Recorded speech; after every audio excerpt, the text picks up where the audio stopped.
যদি আপনাকে জিজ্ঞেস করা হয় যে মুর্শিদাবাদ এই নামকরণের পিছনে কি ইতিহাস রয়েছে, তাহলে অনেকেই হয়তো এটা বলতে পারবেন না। আমি খুবই ছোট্ট করে বলার চেষ্টা করব যে মুর্শিদাবাদ এই নামকরণের ইতিহাস কি রয়েছে। তো মুর্শিদাবাদের পূর্বের নাম ছিল মকসুসাবাদ এবং লোকে তাকে বলতো মকসুদাবাদ।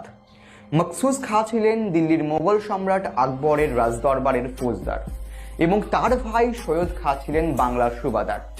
সেই মুহূর্তে বাংলা থেকে পর্তুগিজদের বিতাড়িত করবার জন্য মকসুস খাঁ সৈন্যবাহিনী নিয়ে বাংলাতে আসেন এবং তারপর বেশ কয়েক দশক ধরে তিনি বাংলা এবং বিহারের দায়িত্ব পালন করেছিলেন।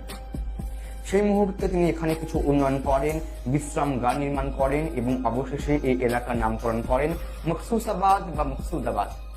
1704 খ্রিস্টাব্দ, যখন মসনদে রয়েছেন মুর্শিদ কুলি খাঁ, তিনি রাজস্ব আদায়ের কেন্দ্র ঢাকা থেকে স্থানান্তর করেন মকসুসাবাদে এবং এরপর মোগল সম্রাট ঔরঙ্গজেবের অনুমতিক্রমে তিনি মকসুসাবাদের নাম পরিবর্তন করে রাখেন মুর্শিদাবাদ এবং তারপর থেকেই আমাদের জেলা মুর্শিদাবাদ নামে পরিচিত। তো এটাই হলো আমাদের একটা ছোট্ট ইতিহাস, যেখানে বলা হলো যে কিভাবে আমাদের জেলার নাম প্রথমে মকসুসাবাদ এবং তারপর মুর্শিদাবাদে কনভার্ট হলো। আজকের মতো এই পর্যন্ত, দেখা হচ্ছে পরবর্তী ভিডিওতে।